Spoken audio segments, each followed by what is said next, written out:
네, 안녕하세요. 더스트레이너 박쌤입니다. 오늘 이제 제가 이야기하려고 하는 바이크는 혼다의 XL750 트랜스알프라고 하죠. 트랜스알프, 트랜스알프, 이제 저 때는 트랜스알프라고 했는데 저도 이제 입에 트랜스알프가 좀 잘 붙긴 해요, 사실은. 근데 공식 명칭은 트랜스알프라는 거. 풀네임은 혼다 XL750 트랜스알프. 혼다의 그 XL 시리즈는 아주 헤비한 오프로드는 아니고 어느 정도 공도 주행을 하면서 오프로드를 적극적으로 고려한 그 바이크 시리즈가 XL 시리즈였어요. 근데 지금 이 트랜스알프는 XL의 가장 최신 모델인 거죠. 오늘 이렇게 XL750 타고 인도도 가고 공도도 가고 이렇게 해봤는데, 그러니까 이 바이크의 주 사용 목적이죠. 그렇게 하고 지금 너무 더워가지고 이제 계곡으로 얼른 서둘러 피신을 해서 물놀이도 좀 하고 이제 정신이 조금 들어서 이제 카메라를 켰는데요. 우선 XL750은 상당히 괜찮은 바이크였는데요. 제가 왜 그렇게 느꼈는지 주행 소감부터 한번 말씀을 드려보도록 하겠습니다. 우선 온로드에서 느낌을 말씀드릴게요. CB750 호넷에서의 그 칼칼한 느낌을 익히 잘 알고 있어서 트랜스알프가 온로드 전용 바이크는 아니지만 온로드 성능도 은근히 기대를 좀 했습니다. 엔진의 형식은 755cc 병렬 2기통 엔진이고 쇼스트로크 타입이에요. 이 정도 배기량의 2기통이면은 딱히 토크도 아쉽지 않기 때문에 굳이 롱스트로크로 만들 필요가 없죠. 덕분에 RPM을 높게 써도 엔진의 부담도 적고 힘도 이미 충분히 강하게 느껴집니다.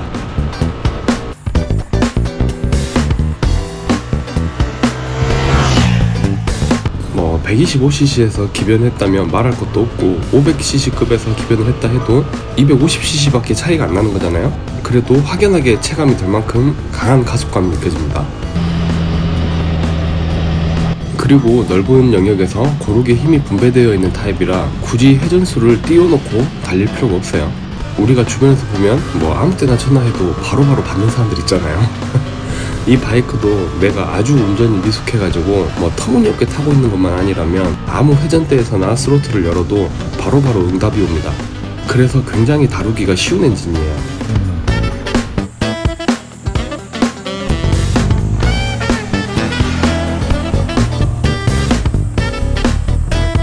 트랜스알프의 코너링은 바이크가 기울고 또 실제로 방향이 바뀌기 시작하는 그 사이에 아주 미세한 시간차 같은 게 있어요.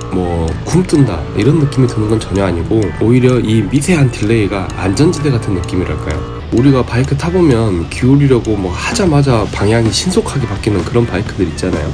저는 쿼터까지는 그렇게 방향이 빠르게 바뀌는 타입이 좀 확실히 재미가 있는데 미들급 이상, 그러니까 이렇게 덩치가 좀 있는 바이크들은 그렇게 코너링 감각이 급진적이면은 오히려 좀 다루기가 까다롭게 느껴진다 할까? 아무튼 그래서 이제 어느 정도 익숙해지더라도 그렇게 큰 바이크를 탈 때는 한 번에 확 못 눕히고 좀 이렇게 나눠서 눕히는 그런 습관이 있어요.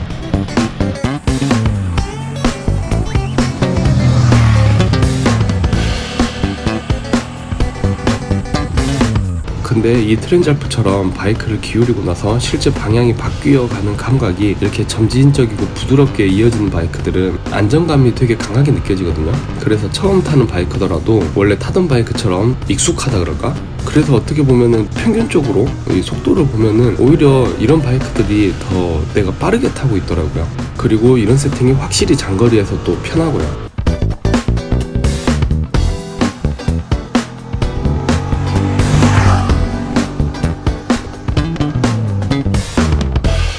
아무튼 이 트랜스알프의 코너링 감각도 굉장히 익숙한 감각이고 안정감이 뛰어난 편이라서 아무나 이게 발만 잘 닿으면은 초보자든 숙련자든 그냥 편하게 탈 수 있을 것 같습니다. 그리고 이게 외관상 바이크 자체는 상당히 커 보이거든요. 근데 이게 막상 주행을 해보면 제 키에도 포지션이 멀다 이런 느낌은 전혀 없었어요. 브레이킹은 감속이 되는 그 강약의 정도가 잘 느껴지는 타입이고 초기부터 강한 제동이 걸리는 타입은 아닙니다. 최대 제동력도 그냥 무난한 정도. 이게 브레이크 초기 반응이 너무 강하면은 특히 오프로드 상황에서 과조작으로 중심을 잃는 경우가 많거든요. 그래서 아마 이런 설정을 하지 않았을까 하고 그냥 추측이 좀 되더라고요.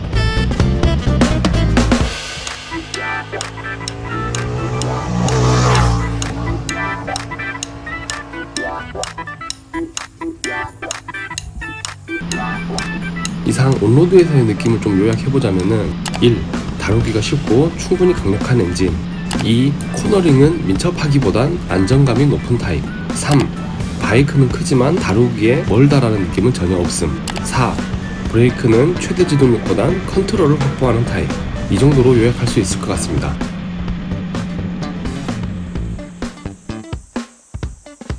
이제 인도에 들어왔으니까 모드를 좀 바꿔볼게요. 모드는 총 5단계로 스포츠, 스탠다드, 그래블이라고 임도 모드, 그리고 레인 모드, 그리고 유저 모드가 있습니다. 각 단계별 특징은 그 원형 파워미터를 통해서 보여주고 있고요. 여기에는 4가지 항목이 표시를 해주고 있는데 파워, 엔진 브레이크, 토크 컨트롤, ABS 이렇게 그래프를 이용해서 보여줍니다. 근데 이거는 또 유저 모드에서 마음대로 그 설정이 가능해요.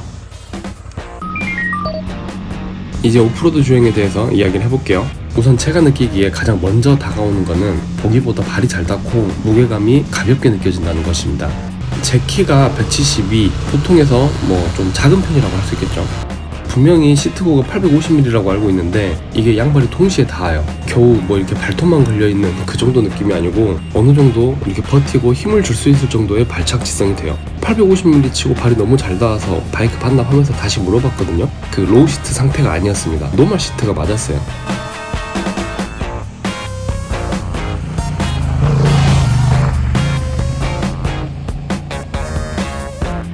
그리고 장비 중량은 210kg라고 표시하고 있는데 이게 시승차에 아무런 액세서리가 안 달려 있어서 그런지 굉장히 가볍게 느껴지더라고요.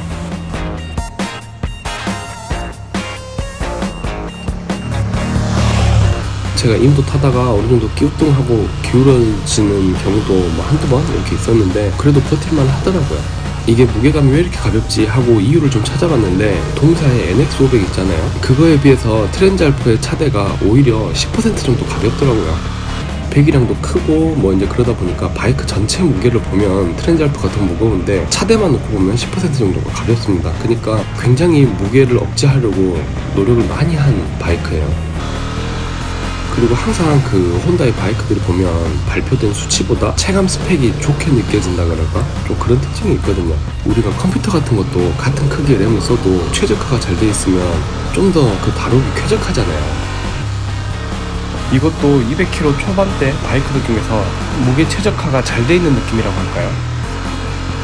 상당히 체감 무게가 가볍게 느껴지는, 그래서 좀 다루기가 쾌적한 그런 느낌이 있습니다. 뭐 우리가 바이크 브랜드의 광고 영상처럼 멋지게 타고 막 점프하고 드리프트하고 뭐 이럴 수 있는 사람이라면 뭘 타도 상관없겠지만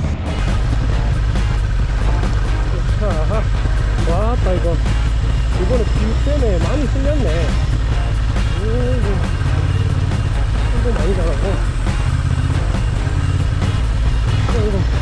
뭐 우리 같은 보통의 라이더들이나 이제 어드벤처 라이딩을 시작해보고 싶은 사람들처럼 이게 뭐 스탠딩은 고소하고 땅에 뭐 수시로 발 대고 바이크 넘어뜨리고 막 아무것도 아닌 곳에서 막 뒷바퀴 비비고 있고 이렇게 어찌 보면은 좀 낮은 수준의 어드벤처 라이딩, 뭐 이제 저는 조금 더 현실적인 어드벤처 라이딩이라고 표현하고 싶은데, 아무튼 그 정도의 상황을 가정해 본다면은 발이 잘 닿는 거랑 바이크 무게감이 가볍다, 이거 두 개는 굉장히 큰 장점이 되죠.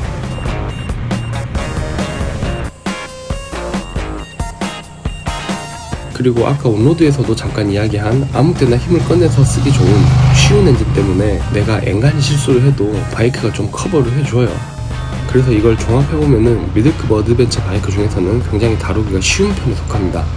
근데 대신 이렇게 바이크가 쉽다는 거는 오프로드에서 속도가 좀 더 붙거나 아니면 더 높은 난이도에 도전을 한다거나 그럴 때는 한계점이 좀 낮을 수는 있어요.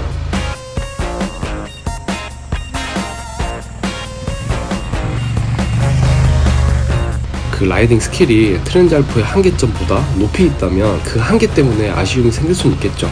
근데 제 예상으로는 보통의 상당수의 라이더들은 트렌잘프를 타면서 그 한계를 경험하기란 쉽지 않을 것 같습니다.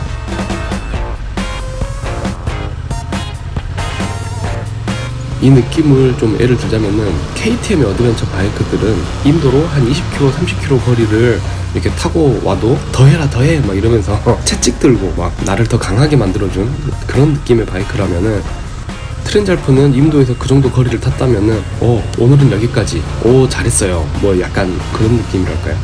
근데 우리나라 인도 기준으로 20km, 30km면은 꽤나 긴 거리입니다. 아무튼 앞서 예를 든 것처럼 뭐 이쪽이든 저쪽이든 뭐 되기는 돼요. 엄연히 트렌잘프도 프론트 21인치의 굉장히 본격적인 어드벤처 바이크라 근데 그걸 진행하는 결에서 상당한 차이가 있습니다. 그럼 오프로드에서의 느낌을 요약해보자면은 1. 높이와 무게는 생각보다 부담이 없다. 이건 굉장한 장점이죠. 2. 미들급 바이크 중 상당히 컨트롤이 쉬운 편이다. 3. 그래서 어드벤처 입문자나 소풍처럼 낭낭하게 인도 다니려는 사람에게 상당히 추천할 만하다. 이 정도로 요약할 수 있을 것 같습니다.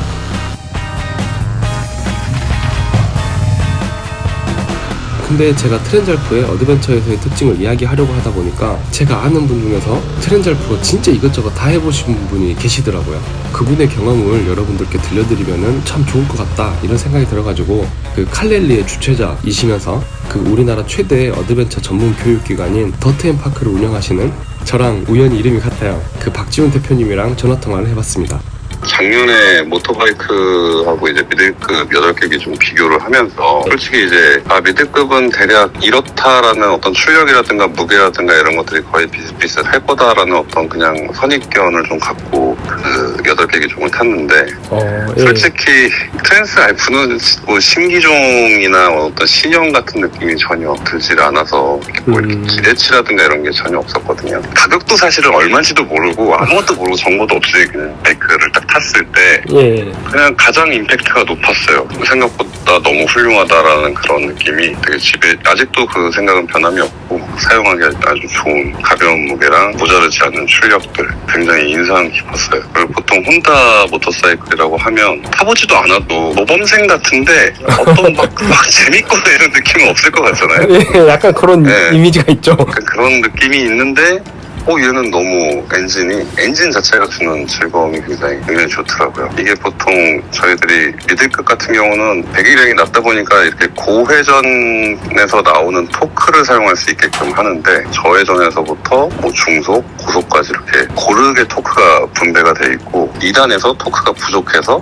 토크 레벨이 너무 짧아서 레인지 자체가 토크 레인지가 짧아서 바로 3단으로 넘어간다든가 보통 이제 2단들이 약간 출력 부조화 같은 현상들이 미들급에서 좀 있는 부분이 있는데 그런 부분이 없이 아주 풍부하게 2단만 갖고도 충분히 뭐 1단의 영역까지 커버할 수 있을 정도로 저회전에서 아주 두툼하고 고르게 기어를 높이 사용하는 영역에서도 모자란 느낌이 아니라 이렇게 탁탁 받쳐주면서 토크가 잘 밀어주면서 반응을 하니까 엔진이 너무 재밌어요. 그게 온로드랑 오프로드랑 똑같이 재밌어요 정말. 이제 제가 경험 못 해본 부분에서 또 말씀해 주시니까 채워지는 것 같네요. 다행입니다. 제가 말씀드리려고 했던 단점인데요. 그 서스펜션 트래블 그게 굉장히 짧아요. 그거 자체가 오프로드에서 본격적인 유저들이 사용하기에는 이게 한계점이 낮고 다른 관점에서 보면은 초심자들이 이 어드벤처를 시작하는 단계에서 어떤 발착지성이 좀 부담스러운 부분들이 있잖아요. 미들급 자체도 크기가 작은 그 차가 아니기 때문에. 근데 되게 재밌는 게 제가 혼다 어드벤처 아카데미를 하잖아요. 여성 라이더 분들이 되게 많이 오시거든요. 요즘 되게 재밌는 게 여성 라이더 분들이 저희가 바이크 2개의 기종을 CRF 300L하고 트랜스 알프하고 근데 CRF 300L을 조금 타시다가 발착지성이 너무 부담되셔서 바꾸세요. 트랜스 알프로. 다들 깜짝 놀라세요. 되게 봤을 때는 차체도 되게 크고 근육질에 좀 부담스러운 것 같은데 막상 타서 이렇게 주행을 해보면 CRF 300L보다 다루기가 더 편하다. 현장에서 제가 그런 얘기를 많이 듣거든요. 뭐 일장일단이 있네요. 예, 일장일단이 있어요. 그리고 핸들하고 풋패그의 간격 있잖아요. 측면에서 봤을 때 그 간격이 엔진 쪽으로 풋패그가 너무 앞에 붙어 있다 보니까 그것 때문에 사실은 차체를 굉장히 가볍게 다룰 수 있는데 앞뒤 간격이 여유가 없다 보니까 머리를 이동시키는 범위 자체가 좀 짧아지게 되죠. 밖에서 육안상 봤을 때 되게 커 보였는데 탔을 때 편하다 잘 맞다 요런 느낌까지만 있었거든요. 그게 정확한 거예요. 진짜 정확하신 거고. 우리나라에서 트렌잘프를 그래도 가장 깊게 이렇게 경험해보신 분이라고 저는 생각이 들어가지고 아니 언제든지 뭐 연락 주세요. 그 더트앤파크 좀 자주 오시고. 더트앤파크 뭐 이미 많은 분들이 알고 계시지만 그래도 아직도 모르는 분이 계실 수도 있으니까 뭐 간단하게 한번 소개 한번 해주시면은. 더트앤파크는 오프로드 전용 연습장이에요. 작년 8월 19일날 오픈을 했고 재밌게 또는 안전하게 본인들의 어떤 실력에 맞춰서 연습도 하실 수 있고 저희한테 수강을 신청을 하시면 교육 받고 또 자유주행 하실 수도 있고 아니면 저희 혼다 어드벤처 아카데미를 통해서 바이크를 이제 무상으로 임대를 혼다 오너들만 되시는 거지만 임대를 받으셔서 그걸로 체험 주행하시고 또 필요한 교육들도 받으실 수도 있고요. 그러니까 어드벤처 모터사이클에 대해서 모든 거를 알려드리고 즐기실 수 있는 그런 장소입니다. 아무튼 앞으로 그 더트앤파크에서 또 많은 그 신규 어드벤처 라이더들을 양성해 주시기를 응원하겠습니다. 아유, 감사합니다. 디자인은 그 사진과 실물의 온도차가 좀 있습니다. 사진상으로는 너무 무난하게 생겨가지고 이게 좀 개성이 없다 그럴까? 그래서 좀 아쉬움이 컸었는데 이게 실제로 보니까 비례감이 좋아서 그런지 상당히 이쁘네요. 그래도 외관에서 개인적으로 여전히 아쉬운 부분이 좀 있었는데 첫 번째는 헤드라이트 형상이 너무 무난했어요. 헤드라이트가 그 바이크 인상을 굉장히 크게 좌지우지 하는데 헤드라이트가 너무 무난해서 그 바이크 자체가 너무 밋밋해 보인다는 거. 두 번째는 계기판 사이즈가 좀 작아가지고 그 옆에가 좀 휑해 보인다는 느낌. 그리고 세 번째는 그 머플러 라인, 머플러의 형상이 너무 온로드 바이크스럽다. 어드벤처 바이크 느낌이 좀 덜 난다. 좀 요 세 가지 정도가 제가 느낀 외관에서의 단점. 그래도 사진보다는 확실히 훤칠하고 이 비례감이 좋아가지고 실물은 디자인이 훨 낫다. 특히 이 흰색 모델은 진짜 이쁘다. 요 정도로 디자인에 대한 느낌을 말씀드리겠습니다.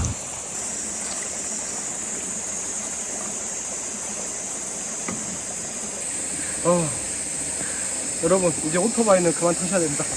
이제 차를 타세요.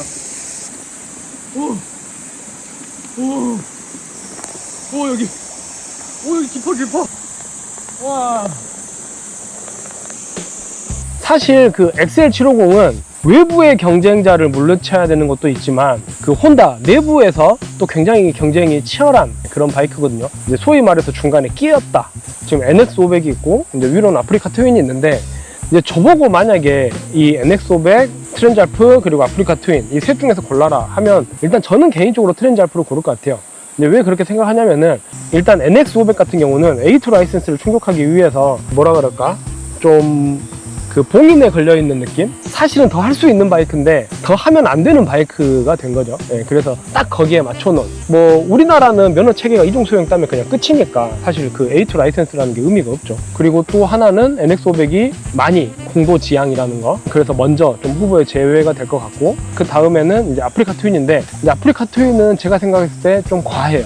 지금 트렌즈알프가 저한테는 이미 충분히 좀 고성능이기 때문에 이제 험로에 들어갔을 때 어드벤처 상황에서는 사실 트렌즈알프가 더 체급이 낮은 NX500보다도 잘 가는 바이크이기 때문에 아프리카 트윈은 물론이고요. 어드벤처에서 상당한 포텐셜을 가지고 있기 때문에 저 같은 경우에는 아마 트렌즈알프를 선택할 것 같아요. 이게 사실 혼다의 어드벤처다, 혼다의 미들급이다 그러면은 지금 현재 라이벌이 멀리 보면은 KTM의 890에서 어드벤처 R까지는 아니고 890 어드벤처까지, 아프릴리아 투아레, 그리고 야마하의 테네레, 그리고 아마 우리나라로 보나 글로벌로 보나 가장 강력한 경쟁 상대가 스즈키 V-스트롬 800D일 것 같아요. 사실 비슷한 상품성을 가지면 혼다기 때문에 선택하는 사람들이 좀 많으실 것 같아요. 어떻게 보면은 혼다는 굳이 더 잘할 필요는 없는 브랜드인 거예요. 업계 평균 정도만 해도 내가 혼다기 때문에 그냥 이미, 그래서 지금 XL750도 사실은 평균 정도만 하면 되는 그런 바이크라는 생각이 드는데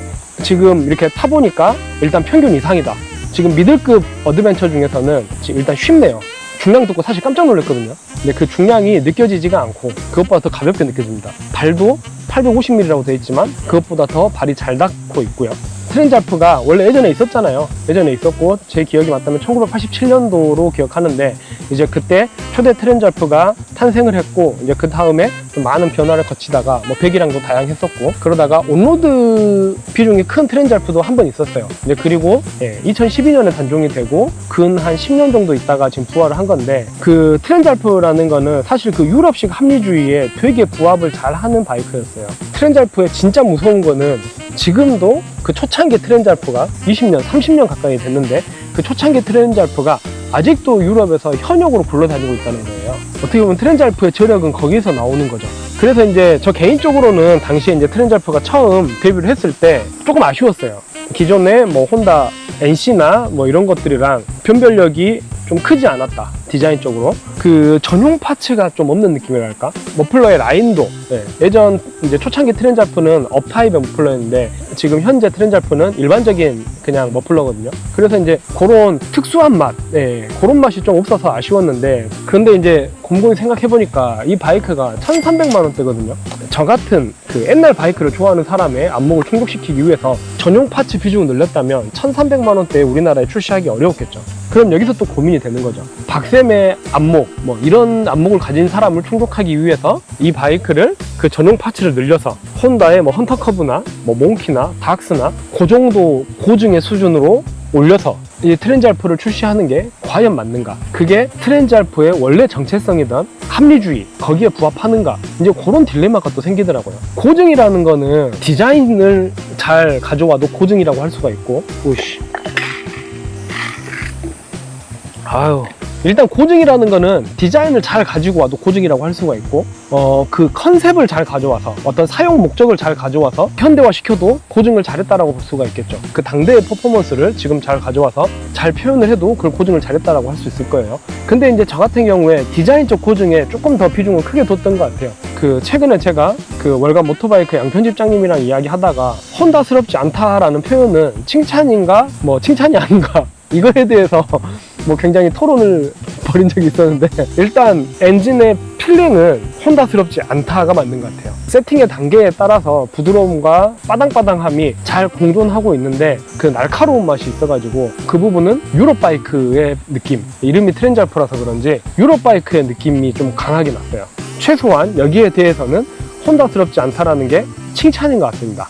아무나 탈 수 있고 아무 길이나 갈 수 있고 혼다기 때문에 내가 바이크에 이제 시작해서 뭐 인맥이 있든 없든 가까운 센터에서 아무나 또 정비를 받을 수 있고, 이 바이크가 현재 이 급에서 압축비가 낮은 편이거든요. 근데 보통 압축비가 낮으면 출력도 낮아야 되는데 출력은 또 그 클래스 평균 정도로 하고 있어요. 그 부분도 신경 쓸 거리 하나가 줄어드는 거기 때문에 이 바이크를 아무나 탈 수 있게 만들어주는 그런 요소이기도 하죠. 아무나 할 수 있는 것, 아무 길이나 갈 수 있는 것, 아무나 유지 관리가 편한 것, 그 아무나라는 테마에 굉장히 잘 부합하는 바이크라는 생각이 들었어요. 어드벤처 바이크를 일상으로 가져왔다는 것, 그리고 그 어드벤처라는 활동을 또 누구나 할 수 있게 만든 그 보편성, 이런 거는 그 어드벤처라는 장르 안에서 뭐 일종의 복지 같은 느낌이랄까? 그럼 이 바이크를 추천할 수 있는 대상은 누군가? 그럼 딱 답이 벌써 나와버렸네요. 키가 일단 170 이상, 일단 170은 넘어야 될 것 같아요. 장거리, 뭐 단거리, 그리고 뭐 모토 캠핑, 그리고 어드벤처 투어, 그냥 오토바이 한 대로 다 하고 싶은데 관리에 크게 신경 쓰고 싶지 않은 사람. 그 30년 된 트렌즈 알프도 여전히 현역으로 유럽에서 돌아다니고 있다니까요. 그러니까 이것도 본인이 기변하지 않으면 30년 후도 이 바이크와 함께 하실 수가 있어요. 일단 저는 XL750 트렌즈 알프가 이야기하는 트렌즈 알프식의 합리주의가 굉장히 설득력 있다, 그렇게 느껴지고요. 전라도 사투리로 개낸다라고 하는데, 누군가한테 막 보여주는 거가 딱히 필요가 없고 내가 하고자 하는 활동을 가능케 해주는 바이크가 필요하다. 이제 그런 분 중에서 어드벤처 바이크를 꿈꾸시는 분들은 지금 현재 이 XL750 트렌즈 알프를 구매 후보에 한번 넣어보시면 좋을 것 같아요. 이제 아마 이 영상이 8월 초쯤에 올라가게 될 것 같은데요. 근데 더우니까 너무 막 이렇게 힘들게 라이딩 하지 마시고 뭐 시원하게 계곡 근처로 좀 라이딩 다니시면서, 이제 곧 달리기 좋은 시즌이 금방 돌아오니까요. 그때까지 안전하게, 또 많이 더우니까 건강에 유의하시면서 바이크 라이프 이어가시길 응원하겠습니다. 어드벤처 바이크, 아니면 이 정도의 실용적인 바이크, 뭐 이 정도의 미들급 바이크, 이 정도를 꿈꾸시는 분들에게 이번 영상이 도움이 되면 좋을 것 같습니다. 아직도 구독을 안 누르셨다면 이제 저희와 함께 해주세요. 구독 부탁드리고요. 알림 설정은 하든가 말든가, 구독만 눌러주셔도 됩니다. 그럼 오늘 영상 시청해주셔서 감사하고요. 이상 더스틴의 박쌤이었습니다. 부릉부릉. 와! 나는 자연인이다!